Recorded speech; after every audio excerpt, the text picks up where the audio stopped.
est-ce que tu sais vraiment écouter quand on te parle? Est-ce que tu sais écouter activement quelqu'un?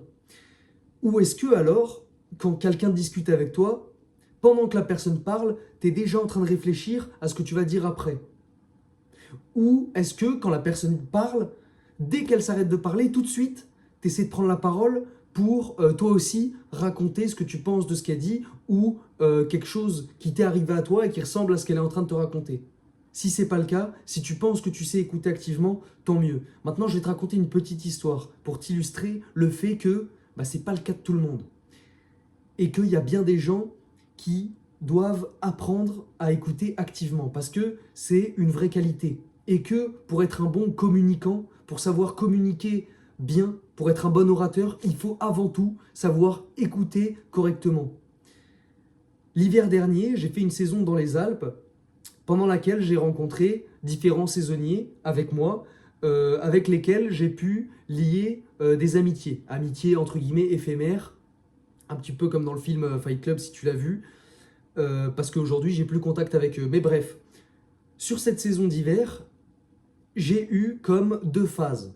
Dans le sens où je sortais d'une période pendant laquelle j'étais vachement recentré sur moi-même. J'étais dans une période de doute, une période de remise en question, une période introspective.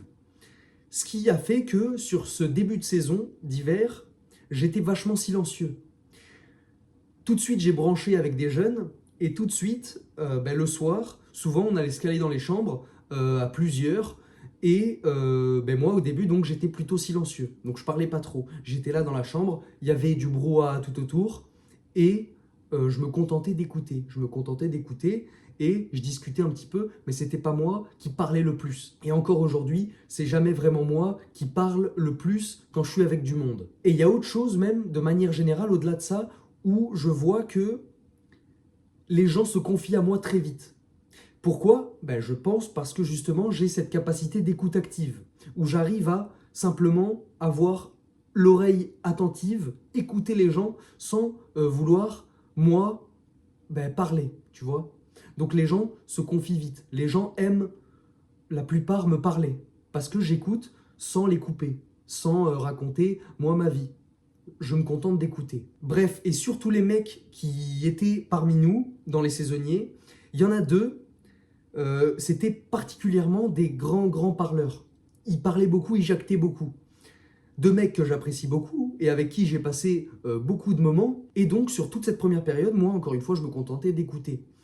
Et une fois que cette période est passée, donc autour de janvier-février, j'ai commencé à prendre un peu plus la parole, de manière générale, dans les conversations. Pourquoi? Parce que souvent, je remarquais que ces deux mecs-là aimaient beaucoup parler, mais écouter, ça, ils ne savaient pas faire. Écouter, ils n'arrivaient pas à s'écouter entre eux. Et souvent, ça jactait. Et dès que le premier mec avait fini de parler, tout de suite, l'autre, il enchaînait. Et à son tour, il parlait, il parlait, il parlait. Il y a même des fois où ça se coupait la parole. Et il y a d'autres fois où c'était marrant à constater parce que parmi nous, il y avait des mecs plus ou moins éveillés. Mais j'en parlais des fois avec un mec, un de mes potes de longue date qui était avec moi pendant cette saison. Et on parlait justement du comportement des saisonniers avec nous. Et notamment du fait que, carrément, au-delà de se couper la parole, des fois, il y en a un qui parlait et l'autre, il était là, tellement il avait envie lui aussi de parler, de partager ce qu'il connaissait, il avait tellement envie de réagir à ce que l'autre disait, il était tellement impatient que c'est arrivé plusieurs fois que donc l'autre parle et ce mec-là était là en mode tu sais, il essayait de saisir sa chance pour réussir à en placer une et à lui aussi parler. Bref, et donc est arrivée cette deuxième période de la saison où j'ai commencé donc à prendre plus la parole dans le but de faire en sorte que, notamment ces deux mecs-là, réussissent à s'écouter. Et il y a souvent, on s'est retrouvés que tous les trois dans une chambre à discuter comme ça, après être sortis ou le soir juste comme ça pour passer la soirée ensemble. Et ça m'est arrivé de nombreuses fois dans cette deuxième période de la saison d'interrompre leur conversation pour leur dire « Putain mais les gars, écoutez-vous parler. Vous savez pas écouter les gars. Quand je vous écoute, vous êtes là, vous avez juste envie de parler, vous vous écoutez pas. » Ce qui fait que, toi par exemple, là tout à l'heure tu parlais d'un tel sujet, toi, tu as rebondi sur un détail qu'il a dit et tu es parti sur un sujet totalement autre. Mais là, du coup, on est parti sur une autre idée. Il y avait un sujet, et toi, tu es parti sur autre chose. Bref, c'est incompréhensible des fois, les gars. Il y a eu toute une période où j'ai essayé de faire comprendre à ces mecs que, ben putain, il y a le temps. Il y a le temps. Certes, tu as envie de prendre la parole, mais déjà, apprends à écouter ce que le mec est en train de te dire. Parce que qu'est-ce qu'on pense de toi quand constamment tu coupes la parole? Quand constamment, quand tu parles, déjà tu parles vite, parce que tu as peur d'être coupé, parce que tu as peur de ne pas pouvoir aller jusqu'au bout de ton idée. Parce qu'un truc que j'ai pas dit aussi, c'est que souvent, il y en a un plus que l'autre, des deux dont je vous parle, qui parlait très très vite. Il parlait très très vite. Et on peut faire le lien directement avec la vidéo que je t'ai enregistrée juste avant, mais ça témoigne d'une sorte de manque de confiance. Une sorte de vide intérieur qu'il essaie de combler par la parole, par le fait de parler, par le fait de dire le plus de choses. Comme lui n'est pas validé par lui-même à l'intérieur, bah il parle pour que nous le validions. Mais tu pourras jamais avoir confiance en toi si tu attends la validation des autres et si tu fais que jacter. Imagine, tu rentres dans une pièce. Il y a tout le monde qui est en train de jacter, il y a tout le monde qui parle, tout le monde discute. Et au milieu de la pièce, sur une chaise, est posé un mec, comme ça, qui se contente de regarder les gens. Il parle pas, il est stoïque, comme ça, et il regarde. Et de temps en temps, il y a des mecs qui discutent, ils se retournent vers lui, ils lui parlent, et le mec se contente d'être là en mode ouais, ouais, machin, et il converse un peu, mais c'est jamais lui qui parle le plus. Mais toi, en rentrant dans la pièce, le truc que tu vas te dire, c'est putain, ce mec-là, bah, c'est un mec intéressant. C'est un mec un peu mystérieux. Il parle pas, tu vois. On sait pas qui c'est en fait, ce mec-là. Et on a envie d'aller vers lui.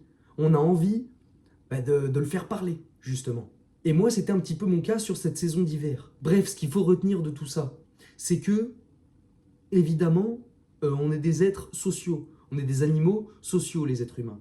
Et on a besoin de parler. On a besoin d'avoir des gens à qui se confier, d'avoir des conversations profondes, des conversations intéressantes avec des gens qu'on aime. Mais pour que ces conversations soient enrichissantes, eh ben, évidemment, il faut savoir écouter. Et si on ne maîtrise pas l'art d'écouter correctement, eh ben, ça va être plus complexe pour s'intégrer correctement au groupe. Je ne sais plus d'où sort cette phrase, mais Dieu nous a fait avec deux oreilles et une bouche. Sous-entendu, on est censé écouter 2 fois plus qu'on ne parle. Et cette phrase, elle est putain de vraie. Donc apprends à écouter ton prochain et apprends à être présent quand quelqu'un te parle. Et je reviens sur ce que je disais un peu plus tôt, mais je pense que c'est cette capacité que j'ai qui fait que souvent dans les conversations, je suis plus celui qui écoute que celui qui parle et qui fait son monologue. Et c'est ce qui fait, je pense, que les gens apprécient me parler. Et c'est ce qui fait aussi que, à côté de ça, c'est un exercice, j'ai pas envie de dire complexe, parce que ça va, je suis à l'aise face à la caméra, mais c'est un exercice qui me demande un certain effort de parler devant une caméra d'un sujet ou d'un autre. Donc, je sais que, par exemple, par ces vidéos, je m'améliore, je deviens meilleur. Parce que, à mon tour, ben, je parle, tu vois. Bref, merci d'avoir regardé cette vidéo. Apprends à écouter ton prochain. Aime ton prochain comme tu t'aimes. Je vous fais des putains de bisous. Je vous kiffe. Abonnez-vous à cette chaîne YouTube et je vous dis à bientôt.